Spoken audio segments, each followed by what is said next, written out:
the world's largest collection of military aircraft, here in the Arizona desert. I like to call this the ugliest plane out here, the YC-14. It was an aircraft that never went into production. 800 mechanics work nonstop, reclaiming critical parts and regenerating aircraft so they can go back into service. I can't just pull over an airplane like you can a car, and we have to make sure that these aircraft are safe to fly. Our goal is not to be like a cemetery for the aircraft. That's Colonel Barnard. She's served 25 years as a U.S. Air Force aircraft maintenance officer. As a commander here, I am in charge of the whole operation. The assets stored here are worth somewhere between $34 and $35 billion if you were to try to replace them all. It's a big number. She took us inside this massive facility to see how these military planes get a second chance at life. AMAR got its start back in 1946. After World War II, the Army needed a place to store old planes. They chose Davis-Monthan Air Force Base, here in Tucson. With nearly 2,000 football fields worth of open desert, there was plenty of space. We're known worldwide as the Boneyard. Our guys take pride in being Boneyard Wranglers. Arizona has the perfect weather for storing these assets. It's hot, there's little rainfall, no humidity, and the soil? It's as hard as concrete. So planes won't sink. The dryness as well as the lack of acidity in the soil prevent corrosion on the assets. Aircraft come here from the Department of Defense, military, other government agencies, and foreign allies. We have about 3,100 airplanes. The planes are mostly military. They come from the Air Force, the Navy, the Army, and the Marines. We have over 80 different types of airplanes here. Planes and helicopters arrive and are lined up in sections.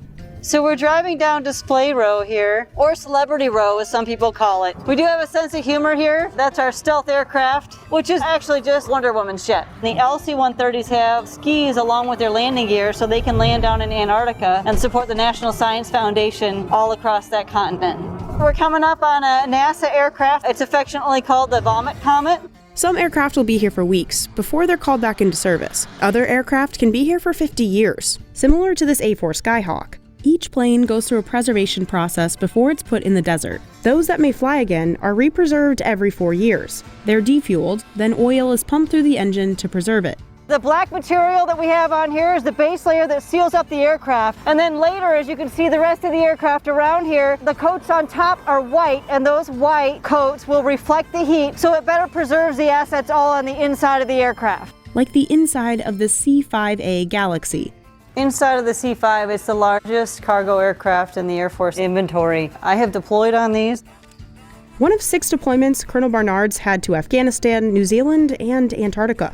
And we can fit 3 HH-60 helicopters and a lot of our equipment that we need, as well as all our maintainers. We have just over 60 of them here. And every one of them needs 72 tie downs. Airplanes are designed to fly, and when it gets a little breezy out here, we want to make sure they stay parked.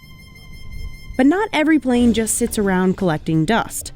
U.S. military units around the world can request specific parts off these planes. An aircraft has so many thousands of parts. Just like a reservoir keeps things in case you need them, and then we release what's out of the reservoir as needed. And some of the parts the military can only find here at AMAR. We are that assurance that there's a part available when the supply system main sources don't get it. We send anywhere from 4,000 to 7,000 parts out every year, to the tune of a few $1 million each week worth of supply parts.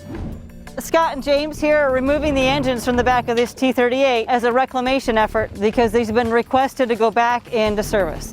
So once the crews reclaim the parts out in the desert and bring them into the end of this building, they get washed, they get non-destructive inspection, and they're going to pack and ship these right out the door as fast as we can.